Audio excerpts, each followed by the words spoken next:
Boa tarde, pessoal. Dando sequência ao CEO Conference 2022, vamos focar agora na perspectiva da agenda econômica do Brasil. Os desafios fiscais, as reformas, os caminhos para o crescimento. Para isso eu tenho a honra de chamar os nossos economistas. Deixa eu chamar aqui Eduardo Loio, sócio do BTG Pactual. Mansueto Almeida, economista-chefe do BTG Pactual. Tiago Berriel, estrategista-chefe do BTG Pactual Asset Management. E a minha amiga Stephanie Birman para moderar essa discussão.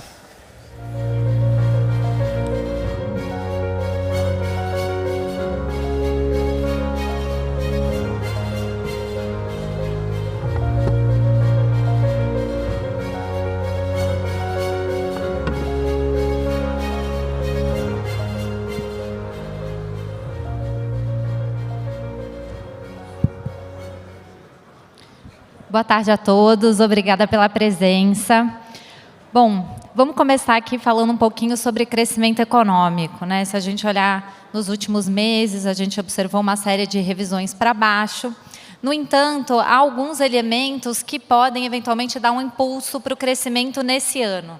Se a gente olhar, por exemplo, no setor de serviços, a parte de alimentação, recreação, hotelaria está em torno de uns 10%, 12% abaixo dos níveis pré-pandemia.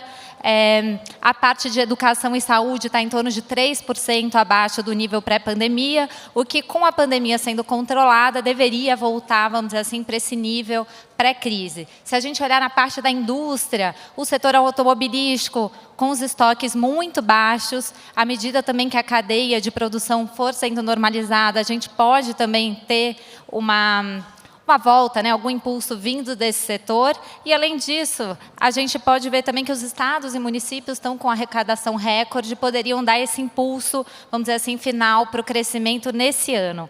Mansueto, queria saber de você, se você concorda com isso, como é que você está vendo essa questão do crescimento econômico para esse ano de 2022?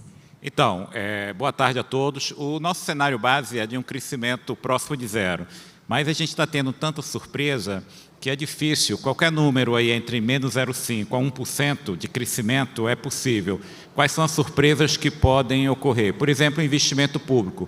Os estados e municípios do Brasil terminaram o ano passado com dinheiro em caixa mais ou menos aí perto de 180 bilhões de reais. Há 2 anos atrás era 50, 60 bilhões. Então, os estados e municípios terminaram o ano com muito dinheiro em caixa. Se eles aumentarem muito o investimento, se eles voltarem a investir o que estavam investindo pré-pandemia como proporção da receita, isso aí é 0,6% de crescimento do PIB. Se a gente tiver a normalização da cadeia de insumos para o setor automotivo, é mais 0,3% de crescimento do PIB. Então, qualquer coisa aí, entre menos 0,5% a 1% de crescimento é possível, talvez até um pouquinho mais, mas hoje a gente está trabalhando num cenário de crescimento próximo de zero. Por quê? Porque a gente vai ter uma taxa de juros muito alta. A gente está falando de taxa de juros esperada para os próximos 12 meses entre 6% a 7% real. Isso é uma taxa de juros muito baixa, numa economia que o crédito subsidiado hoje é muito menor do que era há 5 anos, então a gente acha que com a taxa de juros tão alta real, vai sim dar um tranco na economia e a gente vai ter um crescimento próximo de zero. Vamos lá, para terminar, se a gente tiver uma surpresa de crescimento positivo em um contexto de inflação e queda, eu vou ficar muito feliz. Agora, se a gente tiver uma surpresa de PIB crescendo, com taxa de inflação, com a inflação ainda crescendo, aumentando, eu não vou ficar feliz, porque isso significa que a gente vai ter que pesar a mão mais ainda na política monetária. Mas é isso, Stephanie. Crescimento baixo, próximo de zero, não porque o Brasil perdeu a capacidade de crescer, não é isso. É porque a gente tem, hoje, nesse ano, uma política monetária muito restritiva para trazer a inflação para a meta no próximo ano. Obrigada. Tiago, você concorda? Vi que você pegou ali o microfone, não sei se você queria dar alguma contribuição com relação a isso. Não, eu peguei para ficar preparado.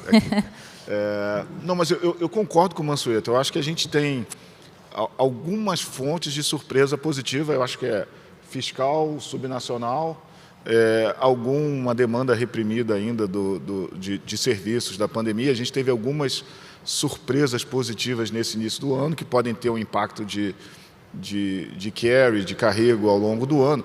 Mas, assim, olhando o fundamento, o que a gente tem? A gente tem o primeiro ciclo de política monetária apertada nesse novo ambiente de menos crédito direcionado, menos taxa controlada, onde o mercado financeiro evoluiu, onde o mercado de capitais se aprofundou. Então a gente tem motivos para acreditar que a política monetária tem mais potência e a gente ainda tem as famílias num nível de endividamento maior ou mais adaptado ao ambiente de taxa de juros baixa. E a gente teve uma mudança muito repentina de taxa de juros.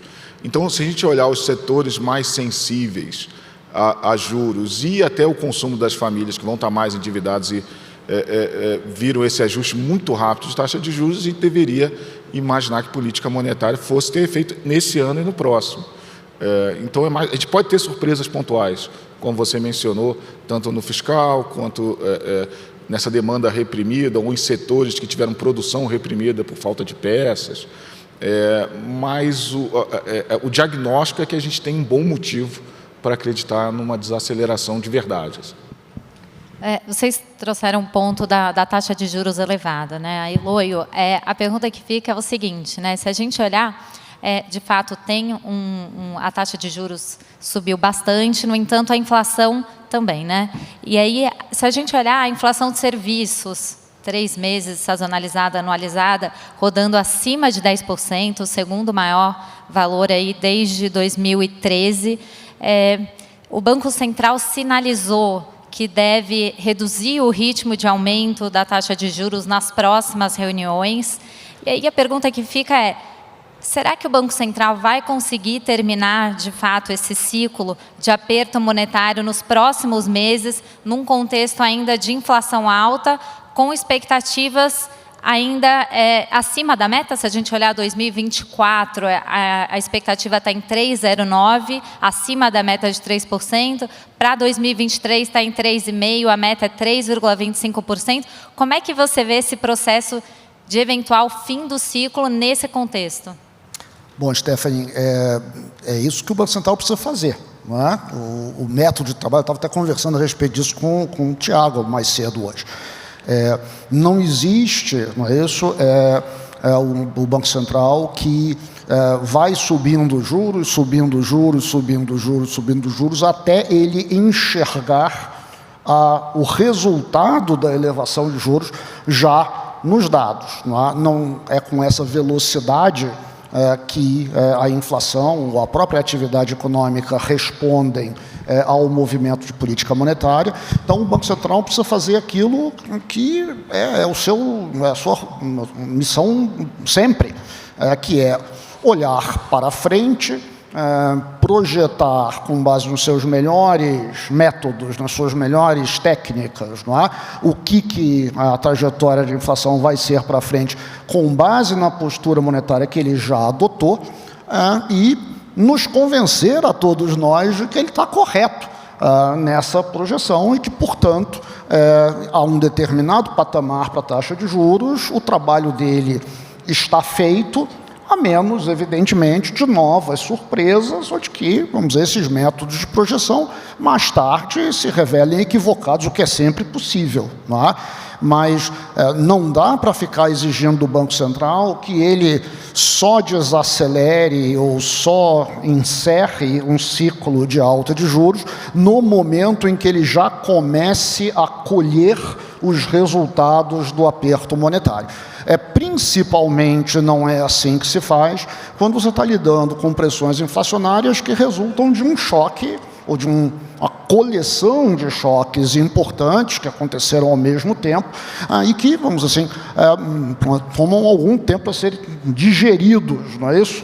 Pela economia. Então, eu não vejo absolutamente nada de paradoxal, não é isso? No Banco Central, um dia dizer para nós todos, olha, o que a gente precisa para cumprir a nossa tarefa é essa dosagem que já está aqui no sistema, por favor, vão para casa e esperem os efeitos, não é, do tratamento aparecerem. Vamos ficar acompanhando, se por acaso for necessário reforçar a dose em algum momento no futuro, nós estamos sempre aqui para fazer. Se por acaso em algum momento do futuro, por outro lado, nós chegarmos à conclusão de que exageramos na dose, também revertemos, né? Mas essa é a nossa melhor estimativa daquilo que é adequado para dar o resultado que nós queremos. Tiago, só acrescentando até um ponto com relação a isso, uma discussão que tem um pouco de relação ao trade-off, né? Eventualmente, a gente pode chegar no meio do ano com um pouco mais de volatilidade, por conta do aumento de juros nos Estados Unidos, a gente também se aproximando da eleição. Como é que você vê esse fim de ciclo para o Banco Central? Será que seria melhor ele entregar, vamos dizer assim, uma taxa final que eventualmente hoje ele tem na cabeça, no plano dele, de maneira mais rápida para chegar eventualmente nesse período do meio do ano com uma taxa já mais elevada ou não? No fim do ciclo é melhor a gente, né, o Banco Central ir mais devagar, realmente executar essa redução do ritmo de aumento? Fim de ciclo é sempre complicado. Deixa eu só, assim, eu concordo 100% com o que o Loio acabou de dizer sobre, olha, é meio que inevitável terminar o ciclo antes de ter todas as variáveis de volta no lugar, né? Um exemplo, em 2016, a gente viu a desinflação brasileira ocorrer em grande parte, mesmo no headline ou nos cores, em serviços subjacentes, com a taxa de juros paradinha lá em 14,25. Até o processo de reancoragem das expectativas do Focus foi feito com a taxa de juros parada. Então, não existe nenhuma contradição em você estar com o ciclo terminado e ainda num processo de convergência de volta para a inflação para a meta. Eu acho que esse é o natural. A alternativa introduz assim, uma probabilidade de risco muito alta. Se você for esperar a inflação convergir plenamente para a meta para encerrar o seu ciclo, você vai necessariamente causar um aperto maior que o necessário. Sobre o final do ciclo. O final do ciclo é sempre muito difícil e é num ambiente em que a gente tem muitas incertezas, como você falou. Desde o processo de ajuste política monetária nos Estados Unidos, que tem sido um não problema até agora, mesmo com alguma reprecificação, a gente não viu nenhum reflexo aqui no câmbio, em nada que possa atrapalhar esse processo de convergência de inflação, quanto à eleição, que esse sim também não tem feito, não tem tido muito impacto, mas em geral introduz volatilidade. Eu acho que o Banco Central tem tido um approach cuidadoso e sinalizar o plano. Então, ele já deixou agora no último Copom claro que vê um processo que já está avançado no ciclo, está perto do fim, que pretende desacelerar no próximo Copom e tem tentado fazer isso de uma maneira data dependent, dependendo da conjuntura, deixa a possibilidade de ajustes adicionais, mas na própria discussão que ele apresenta, ele diz assim, olha, são ao menos mais 2 reuniões em que eu vou apertar os juros, mas na próxima eu já desacelero. Então, existe um plano de fim de ciclo, uma roupagem um pouquinho mais rocks para tentar conter a empolgação do pessoal. Eu acho que é a maneira correta de fazer, tentar dar alguma transparência, mas não deixar completamente solto e indicar qual é o plano. Deixar aberto, né? Vamos dizer assim, caso seja necessário mudar esse plano lá na frente. Porque o nível de incerteza é alto, como você falou, muita coisa pode acontecer. Então, a gente poderia ter um processo de deterioração das expectativas muito grande, ou uma revisão nas projeções para o horizonte relevante grande, como a gente viu acontecer nos últimos meses muito rápido. Então, você não pode se amarrar demais, porque as circunstâncias mudam. Mas o plano ali nas condições ideais de voo já estão delineados. Eu posso só acrescentar mais uma coisinha? Eu não sei se o Thiago concorda comigo, mas eu acho que está correto. O Banco Central, ele não sabe exatamente ainda onde será ideal parar. E é exatamente por isso que você vai terminando o ciclo devagarzinho. É aquela velha analogia, meio sem graça, mas é adequada. Você não estaciona o seu carro vindo a 100 km por hora. Você diminui a velocidade, aí olha o tamanho da vaga. Não é? O Banco Central tem que fazer a mesma coisa. Então, sim, é correto que o Banco Central deixe esse final de ciclo, esse arremate, não é? Ser data dependent, mas eu sempre acho mais interessante que o Banco Central faça isso, vamos dizer assim, na margem extensiva do que na margem intensiva do ciclo. Então, vamos lá, o Banco Central sinalizou alguma coisa, ele não foi absolutamente explícito, mas o mercado meio que se convenceu de que é isso. Na próxima reunião são 100 basis points, na reunião seguinte vão ser 50. Aliás, um palpite absolutamente razoável, plausível. Foi um palpite que eu teria dado se eu ainda fizesse isso da vida. Né? Eu não faço mais, quem faz agora é o Mansueto. Mas, de novo, o mercado se convenceu disso. Eu acho que o Banco Central faria muito bem em seguir este caminho e, ao invés de ficar cogitando de fazer algo diferente disso nessas reuniões, cogitar de fazer algo adicional a isso, depois dessas reuniões, de um tamanho maior ou menor, mas eu acho que não valeria mais a pena, a essa altura, no finalzinho, você ficar perturbando muito esse ambiente aí de adivinhação a respeito do que o próximo Copom vai trazer. Mas aí é a minha preferência pessoal, isso não é um manual, não, é uma questão de estilo. Eu concordo 100%.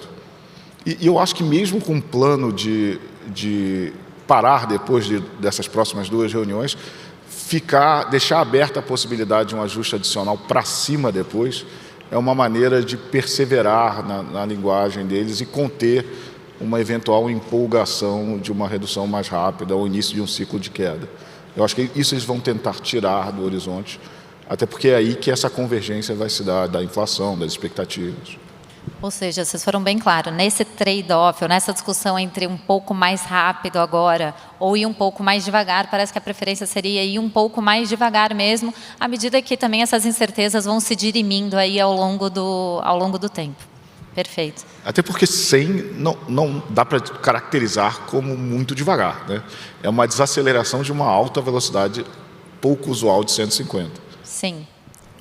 Não, eu estou falando até para frente, né? Se é 100, é 50, eventualmente o que o Loi está falando é melhor lá na frente estender para eventualmente 25 do que entregar isso um pouco antes, vamos dizer assim.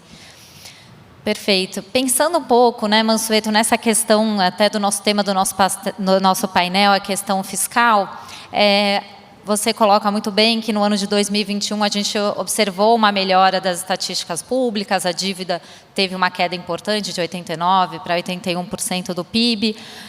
No entanto, a gente ainda está longe de ter o superávit primário necessário para estabilizar a dívida pública, e num país como o Brasil, que tem juros de equilíbrio reais em torno de 4%, um crescimento potencial entre 1 e 2, vamos dizer assim, a gente precisa ter o superávit primário.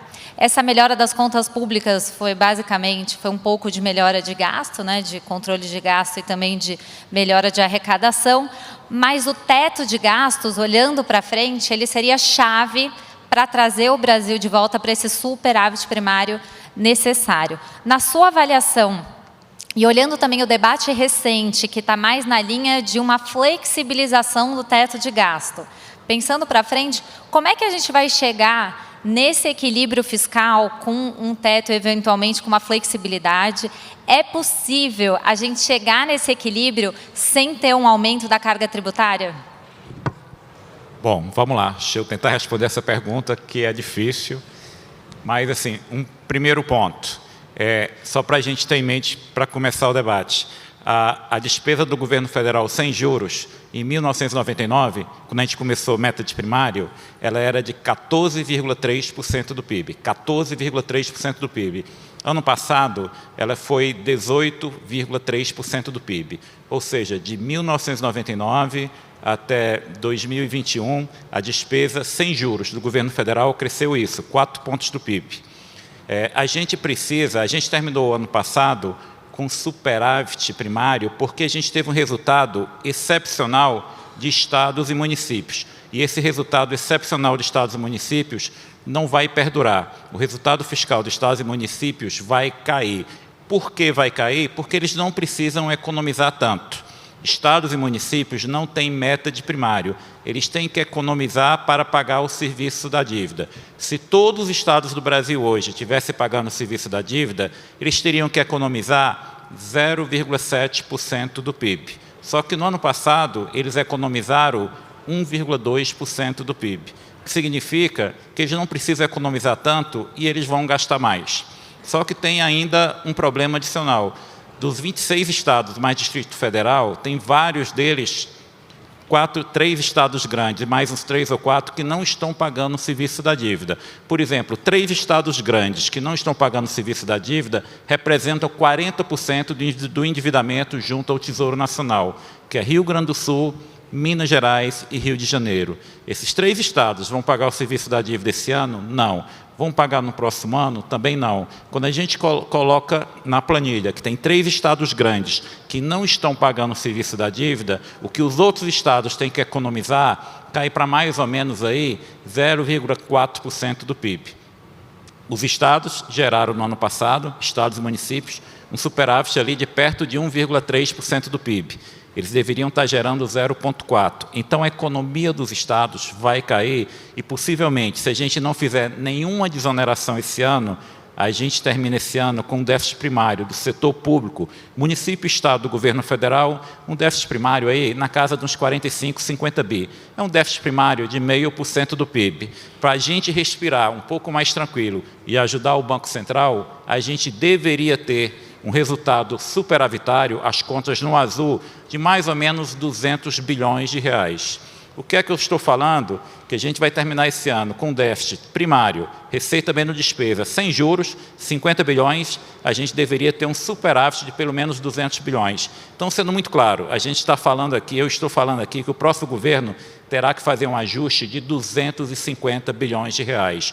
250 bilhões de reais é 2,5% do PIB. Não se faz um ajuste dessa magnitude em um ano. Então, a gente vai precisar de um próximo governo, seja quem for o próximo governo, um governo que tenha convicção que vai ter 4 anos de austeridade. Aí entra no ponto da Stephanie, olha, mas a gente tinha um teto de gasto que a gente enxergava que, ao longo do tempo, a despesa ia ser cortada. Agora vem a provocação que eu comecei a fazer e não terminei.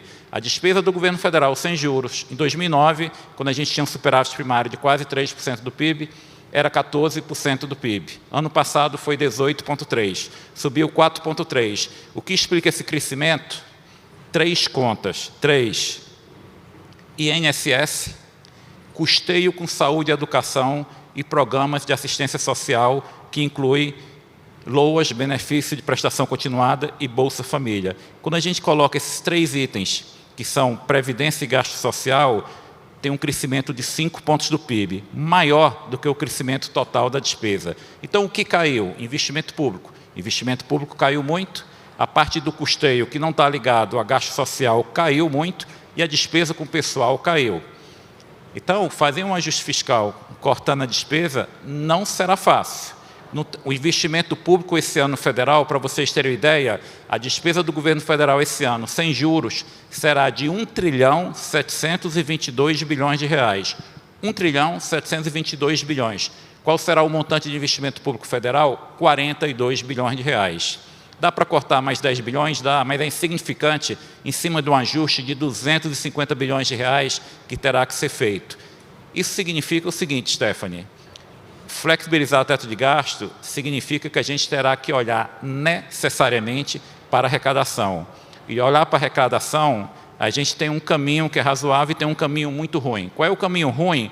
O Brasil é um país em desenvolvimento com carga tributária de país rico. A nossa carga tributária hoje é igual da Inglaterra. O Brasil não é a Inglaterra. A carga tributária do Brasil é 33% do PIB, que é 10 pontos do PIB acima da média da América Latina, que a carga tributária é 23% do PIB. Quando a gente fala de programas para combater desigualdade e pobreza, México, Chile, Colômbia, Peru, é uma agenda, de fato, de aumentar gasto, porque nesses países a carga tributária é muito baixa, a carga tributária é 21%, 22% do PIB. Não é o caso do Brasil. Quando a gente fala no Brasil dessa agenda que o eleitor quer, de combater desigualdade e redução de pobreza, e conciliar isso com ajuste fiscal, e ainda com flexibilização do teto, a gente vai ter que olhar para a arrecadação. Mas se a gente simplesmente aumentar imposto, a gente vai prejudicar a rentabilidade das empresas e o crescimento da economia. Então, o que é que se deve fazer? Mexer em regime especial de tributação.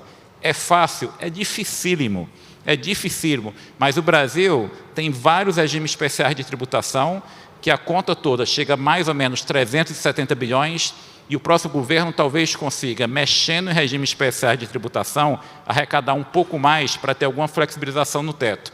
Mas não vamos nos enganar, é uma agenda difícil, é uma agenda que você não faz em um ano, a gente vai precisar de 4 anos de governo, com muita convicção que ele vai ter que controlar os gastos ao longo de 4 anos e ainda mexer em algumas regras para a gente terminar o governo enxergando que a dívida vai começar uma trajetória de queda. Mas se o governo apresenta, no seu primeiro ano, um plano consistente, o mercado antecipa o benefício, que é o teto de gasto. O teto de gasto era um ajuste fiscal de 10 anos, mas o juro real caiu imediatamente no ano seguinte, porque o mercado acreditou num plano consistente. Então, o próximo governo ele vai ter que apresentar esse plano e, infelizmente ou felizmente, a gente vai ter que olhar para o lado da arrecadação. O melhor é mexer em regime especial. Eu posso fazer uma imprudência, sempre uma imprudência, resolver falar de fiscal depois que o Mansueto falou de fiscal. Mas a imprudência que eu faria é o seguinte, eu queria só fazer um comentário. Eu acho que a análise do Mansueto é óbvio, está absolutamente correto.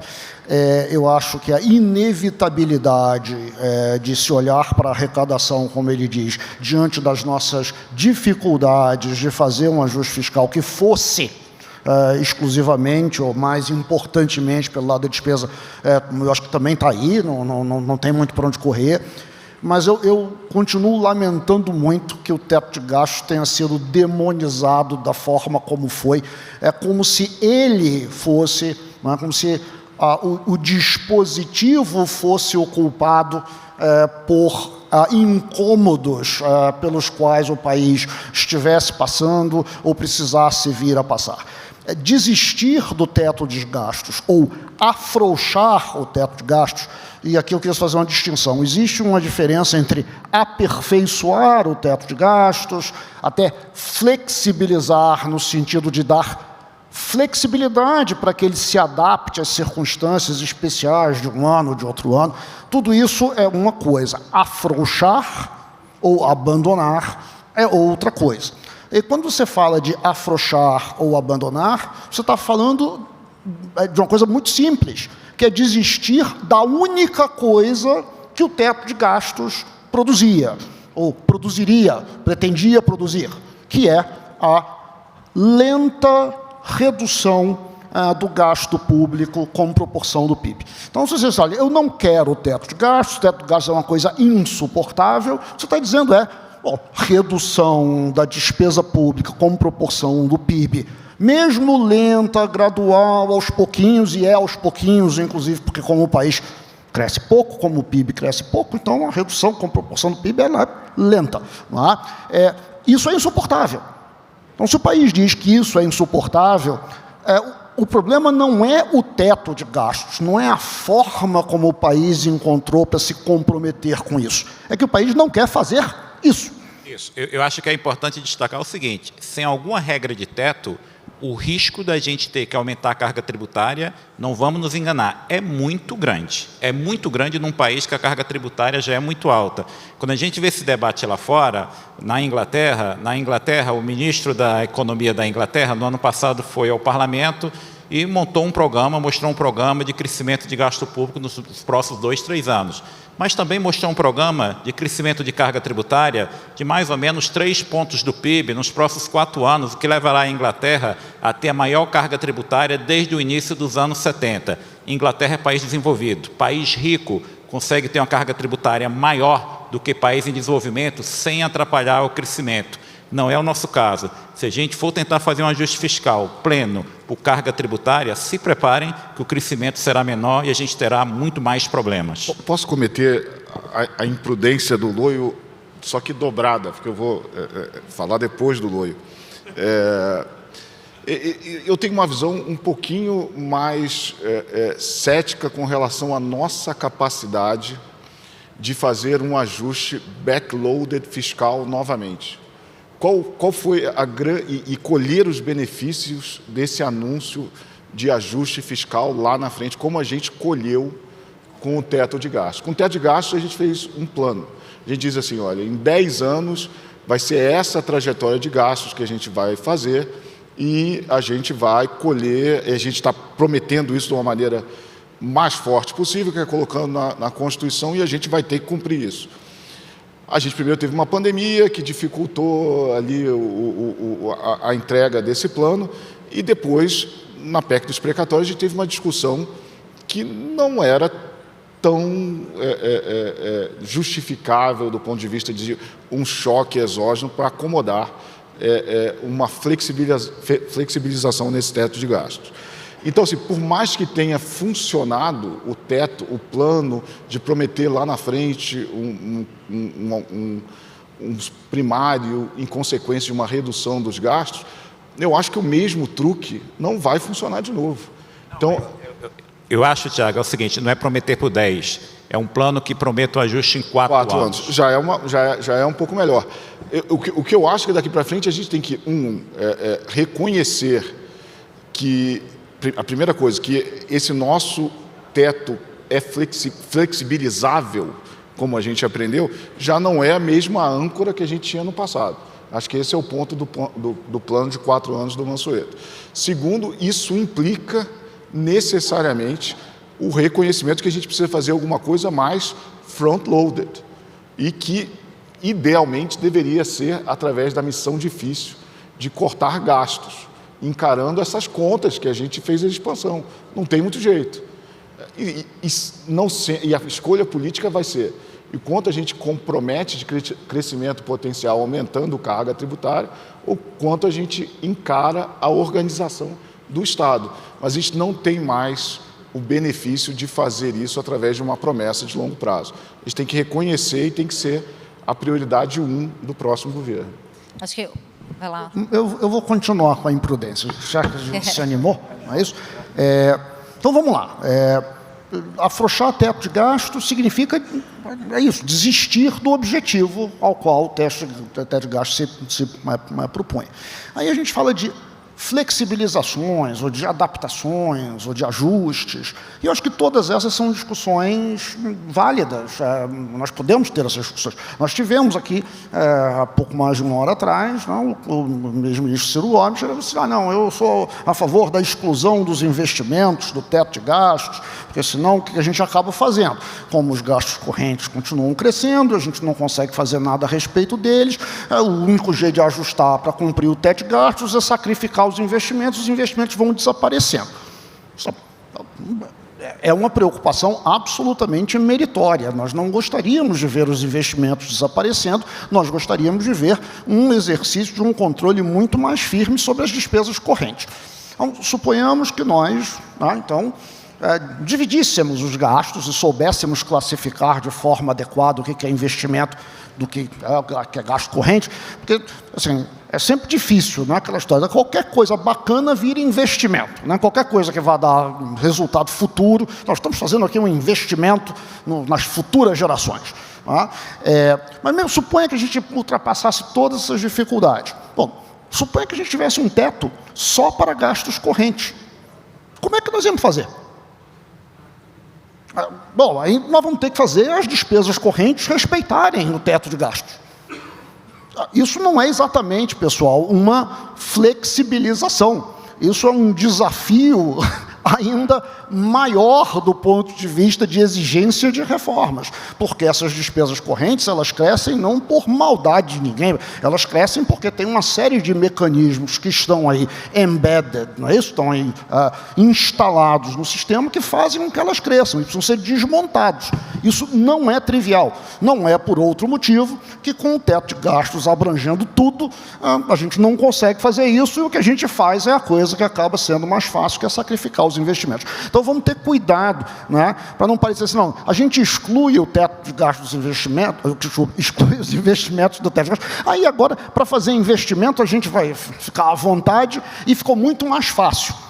Não, você está totalmente correto. O problema do Brasil não é teto. O teto foi bom e a gente cortou a despesa em 2 pontos do PIB. Quando o teto foi aprovado, a despesa do governo federal era quase 20% do PIB, era 19,9% do PIB em 2016. A despesa no ano passado foi 18,6% do PIB. Então, você cortou aí substancialmente a despesa primária, vai cortar um pouquinho ainda esse ano, a gente vai ter o primeiro ciclo de 4 anos de governo com queda da despesa primária do governo federal. O teto funcionou, mesmo com alguns furos, com goteiras, o teto funcionou. Mas você está totalmente correto. A gente tem no Brasil um orçamento que 94% dele é pré-definido por lei e é obrigatório. Quando o governo manda o orçamento para o Congresso, de cada R$100, 94% já foi previamente alocados. Então, assim, o Congresso fica discutindo como alocar 6% do orçamento. Isso não acontece em nenhum país do mundo. Nos Estados Unidos, quando o governo não tem autorização do Congresso para aumentar a dívida, o governo manda vários funcionários públicos ficarem em casa e outros têm que trabalhar sem remuneração. Salário de funcionário público nos Estados Unidos não é despesa obrigatória, no Brasil é. Então, a gente foi criando tantas amarras no orçamento que a gente tem esse imenso problema. Então, o teto, ele deixou claro como a gente tem hoje no Brasil um orçamento disfuncional, que um governo, mesmo quando ele quer fazer ajuste fiscal, ele não consegue sem mexer na Constituição em leis ordinárias, e esse problema continua. Bom, a gente poderia ficar um tempão aqui falando só sobre o fiscal com esses 3 economistas. Acho que o ponto também é que o teto, quando a discussão do teto ganhou suporte, era justamente no momento que as pessoas não queriam ter o aumento da carga tributária. Por isso que ele veio. E agora a gente está voltando para a discussão de antes. Mas, enfim, levando agora um pouco a discussão para o cenário internacional, que eu acho que foi o grande tema, né, nesses últimos 2 dias, nas discussões macro, eu queria saber, Tiago, olhando nos Estados Unidos, a maior inflação aí dos últimos 40 anos, a inflação lá acelerando bastante. Quando a gente olha, por exemplo, a precificação da curva de juros lá, no fundo o que a curva está dizendo é que a gente vai para uma taxa de juros abaixo até da neutra, que lá em torno de 2,5%, né, são 150 bases esse ano, mais uns 40 bases o ano que vem, e a gente está indo para uma taxa de desemprego muito próxima agora, né? A gente vai provavelmente uma taxa baixa da taxa que a gente estava no pré-pandemia, né? Ou seja, muito abaixo do equilíbrio da taxa de desemprego de equilíbrio. Não parece muito pouco que está precificado e o ritmo de alta também não parece que a gente vai demorar muito para chegar nessa taxa de juros neutra lá nos Estados Unidos? Vamos lá, Stephanie, é o nosso debate constante aqui dentro do BTG. Eu acho que em outros lugares também. Em outros lugares também. Mas, assim, a gente tem nos Estados Unidos ali um diagnóstico, assim, né, uma coisa de livro-texto, até muito mais do que no Brasil.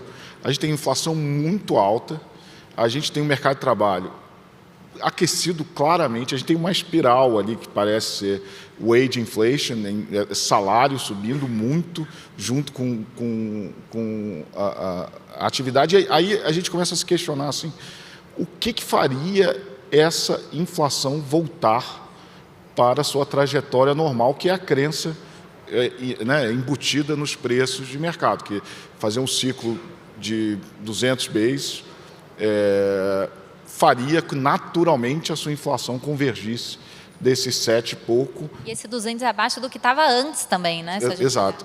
Aí você começa a ver quais são os fatores. Será que a gente não vai ter uma política monetária com os preços de hoje restritiva? A gente não tem uma dinâmica de preço de commodities muito animadora. A única coisa, o único argumento que a gente... São 2 argumentos principais. Um é que você tem um fiscal drag, que tem uma desaceleração do gasto do governo de 21 para 22. Olha, eu acho que essa desaceleração até existe, mas essa desaceleração ela é suavizada porque o gasto, a grande parte dos gastos, não foi em pontes, não foi em estradas, não foi nada disso, foi em transferência para as famílias.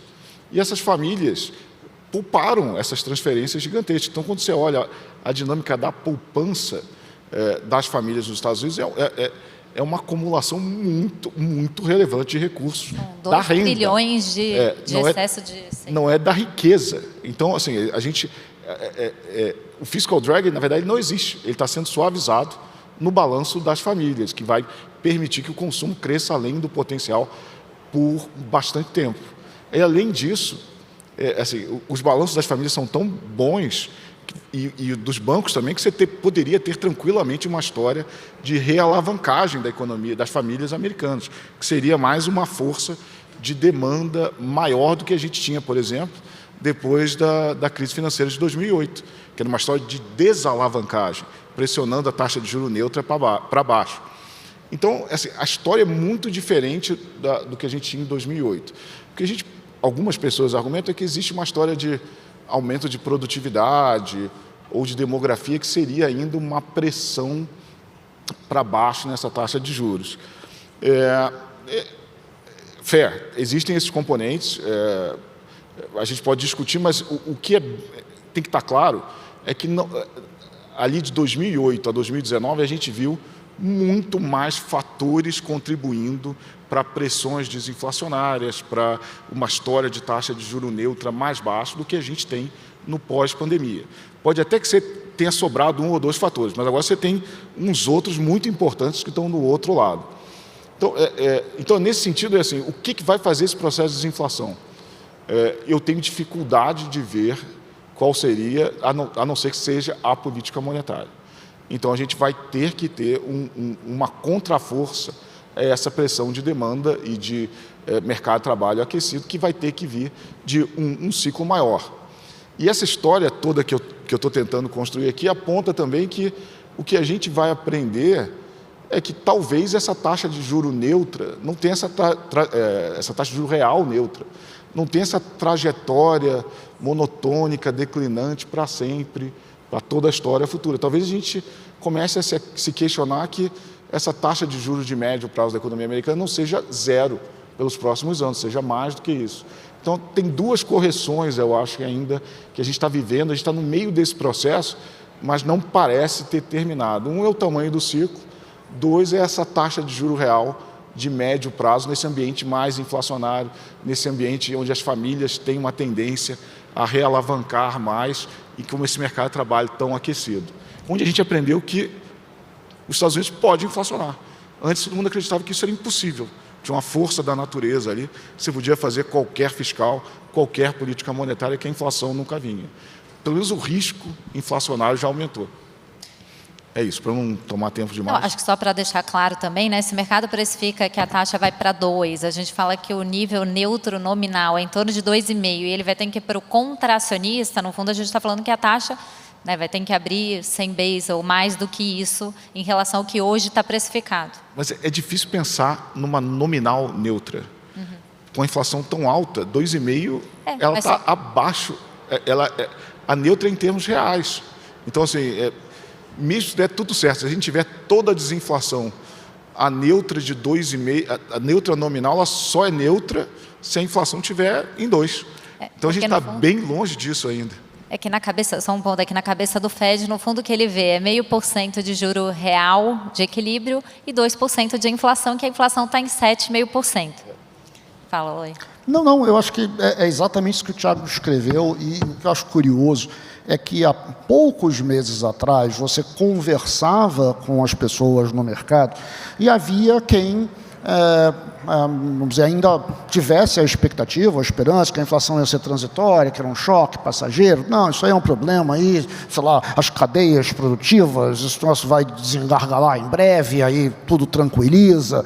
Não, veja só, eu hoje tenho dificuldade, Stephanie, talvez eu esteja falando somente com pessoas que se interessam por falar comigo e talvez essa seja uma amostra viesada, mas eu tenho dificuldade de encontrar pessoas que de fato ainda põem ficha, não é isso?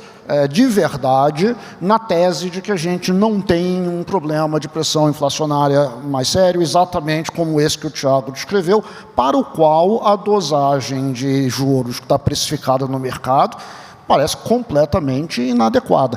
Então, para mim, o paradoxo só fez aumentar. Quando as pessoas acreditavam num cenário benigno, eu entendia que a precificação ainda pudesse ser aquilo que ela era. Hoje, eu tenho mais dificuldade de entender como é que a precificação ainda é o que ela é, quando rareiam as pessoas que acham que o cenário é um cenário compatível com aquela precificação. Então, eu estou, de fato, mistificado pelo que é a precificação para a taxa de juros nos Estados Unidos. Uma pergunta aqui. Vocês acham que a gente está mais ou menos concordando o seguinte, o juros dos Estados Unidos para trazer a inflação para a meta vai ter que ser acima de 2,5%. Sendo acima de 2,5%, isso não está precificado, isso não é cenário base de mercado, a gente pode ter uma pancada muito forte na Bolsa e no crescimento. Porque a taxa de crescimento esperada de PIB dos Estados Unidos me parece ainda muito alta. Se a gente tiver que trazer a inflação para a meta com juro 4%, vai ter uma pancada no crescimento, ou não? Mas a ideia é essa. Não, então, mas esse é o ponto. Assim, quando hoje a gente vê estimativa de crescimento, está muito alto. Então a gente tem que trazer esse crescimento dos Estados Unidos para o quê? Tem que desacelerar para baixo do potencial. A previsão para esse ano é que vai crescer quase 4%. É isso mesmo, precisa de uma taxa de juros bem mais alta para trazer isso para baixo de uns 2%. E aí o pessoal todo que gostava da curva de Phillips, né, flat, agora vai começar a detestar a curva de Phillips flat, não é isso? Ela é boa de um lado, do outro lado ela é horrível. A ideia é como fazer a convergência da inflação crescendo acima do potencial com o mercado de trabalho do jeito que está. Isso. Assim, não parece ser factível.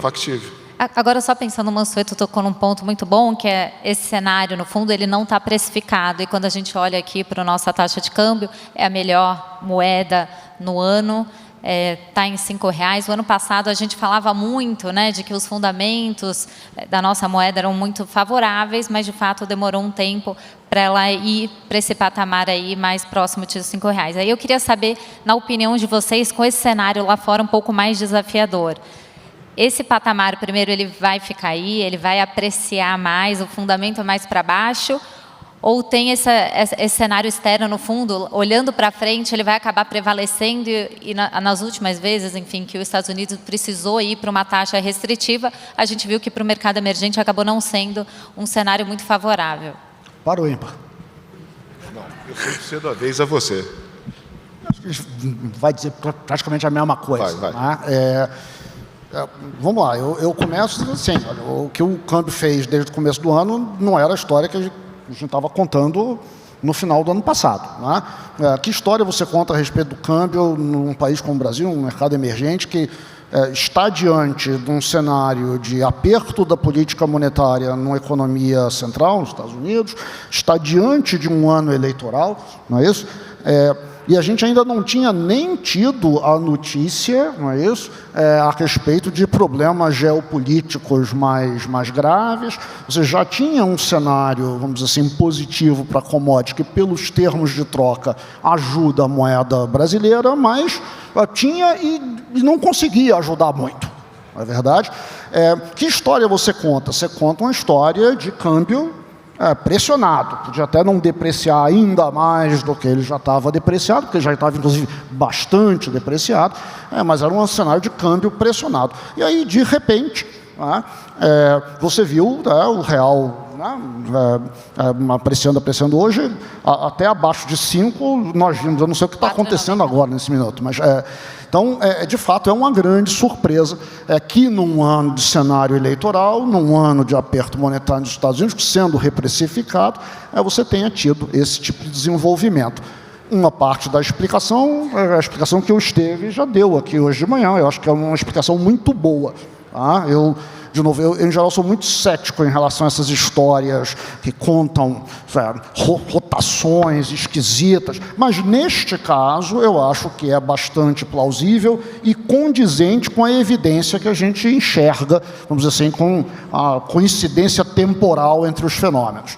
A outra coisa, vamos dizer assim, talvez o mercado olhando para o cenário eleitoral, e muito embora talvez o cenário eleitoral não esteja caminhando da forma como o mercado mais gostaria de ter visto caminhar, o mercado está, vamos dizer, tirando isso de letra. Não, tudo bem, vai ficar tudo bem, não tem problema. Tá? Então, essa conjunção de fatores são duas surpresas que eu acho que explicam o que está acontecendo com o câmbio. Aí vem o ponto que eu não vou fazer, porque eu acho que é melhor o Tiago fazer, porque ele me lembrou, eu estava dizendo para ele hoje de manhã isso, parte que eu já tinha ouvido dele algumas semanas atrás, aí ele me fez um alerta, que ele vai fazer aqui de novo. Quer dizer, nem tudo que aconteceu até agora é garantido que vai continuar acontecendo. Tá? Não, o que a gente estava discutindo hoje de manhã é exatamente essa. Assim, recapitulando a história, acho que o Esteves contou aqui, o maior beneficiário de toda a expansão monetária que a gente viu no mundo desenvolvido nos últimos anos não foram os emergentes, foi o setor de alta duração, de high duration, de growth, de tech, dos Estados Unidos principalmente. Então, com a volta do aperto, a gente vai, com um ajuste de juros dos países avançados, esse setor está tendo um outflow. Só que a gente está no meio do processo. A renda fixa ainda está, nos países avançados, ainda está se ajustando. Então, aplicar o juro no 10 anos americano, numa taxa de juro real negativa, ainda com o que acontecendo, o que o T nem começou ainda, está no primeiro processo, é arriscado. Então, existe um search for yield aqui e os emergentes estão baratos, já tem yield implícitos nas ações e na renda fixa. A dúvida é, será que é monotônico? Será que quando esse processo de reprecificação dos juros, da renda fixa, da curva de juros nos avançados acontecer de verdade, e a gente estiver falando de um juro real longo, não de zero, mas de alguma coisa positiva, será que esse yield de emergente vai continuar tão atrativo? Acho que a nossa conclusão, não sei se sua, mas acho que a minha hoje de manhã certamente, foi de que não, aí o ambiente fica mais perigoso. Então, assim, enquanto a gente estiver nesse processo de reprecificação, a alternativa de um valuation atrativo de emergente parece ser muito bom. Em algum momento vai abrir aquele buraco negro da renda fixa nos países avançados. E ali, se chegar nesse ponto, se chegar nessa força de ajuste da curva de juros, eu acho que não vai beneficiar países emergentes como o Brasil. Agora, só um ponto. É muito mais fácil a gente explicar pelos fundamentos da economia um câmbio perto de R$5 do que um câmbio perto de R$6. Porque a gente tem hoje uma dívida externa do setor público que é 130 bilhões de dólares para um nível de reserva de 360 bilhões de dólares. E a gente tem um déficit de conta corrente que vai ficar ali por volta de 2,5% do PIB e um investimento direto externo entre 3,5% e 4%. Então, o Brasil hoje não tem nem problema de estoque nem de fluxo. Então, é difícil a gente estimar câmbio em curto prazo, mas tentar explicar um câmbio 5,70, 5,80, a gente tem que ficar criando narrativa de risco com muita frequência. Então, assim, eu diria que é mais fácil explicar o câmbio a 5 do que o câmbio a 6. No fundo, enquanto a gente estiver nesse processo ainda gradual de ajuste, ok. Se a gente começar a migrar para um ajuste mais rápido, vai ficar um pouco mais complicado aqui para o Brasil. Bom, queria agradecer a presença de todos. Obrigada. Boa tarde. Boa tarde.